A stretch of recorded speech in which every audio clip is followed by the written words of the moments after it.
Hey people, welcome back to my channel just Lipsy. ఇవాళ నేను protein rich సున్నుండలు చేస్తున్నానండి. పాతకాలం నాటి ట్రెడిషనల్ స్వీట్స్లో సున్నుండలు ఎలా చేసుకోవాలో చూద్దాము. మినప్పప్పును సిమ్లో పెట్టుకొని దోరగా వచ్చే వరకు ఫ్రై చేసుకోవాలండి. కాస్త కలర్ చేంజ్ అయ్యాక ఒక గుప్పెడు బియ్యం వేసుకోవాలి.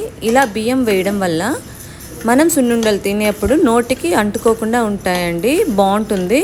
నా ఛానల్ ఫస్ట్ టైం చూస్తుంటే ఛానల్ సబ్స్క్రైబ్ చేసుకోండి. బెల్ ఐకాన్ క్లిక్ చేస్తే నా ఛానల్ నోటిఫికేషన్స్ మీకు వచ్చేస్తాయి. ఇలా కలర్ చేంజ్ అయిన తర్వాత మినపప్పును చల్లార్చుకోవాలి.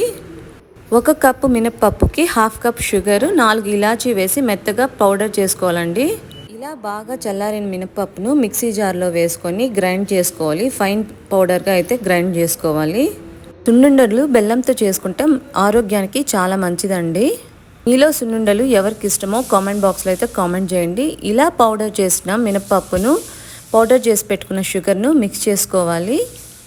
ఇందులో ఆయిల్ అసలు వేయకూడదండి, ఓన్లీ నెయ్యితో చేసుకోవాలి. ఇలా కాచి చల్లార్చిన నెయ్యిని ఈ మిశ్రమంలో కలుపుకొని చక్కెర, మినప్పిండి, నెయ్యి అన్నీ కలిసేలాగా బాగా మిక్స్ చేసుకోవాలి.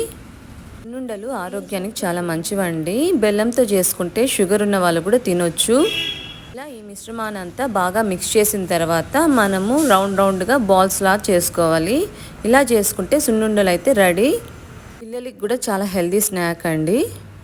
ఇలా బాల్స్లా చేసిన సున్నుండల్ని మనము కాస్త ఆరబెట్టుకొని ఒక కంటైనర్లో స్టోర్ చేసుకుంటే టేస్టీ సున్నుండలు అయితే రెడీ అండి. మీరు సున్నుండలు ఇలానే చేస్తారా? చేసే పని అయితే కామెంట్ బాక్స్లో అయితే కామెంట్ చేయండి.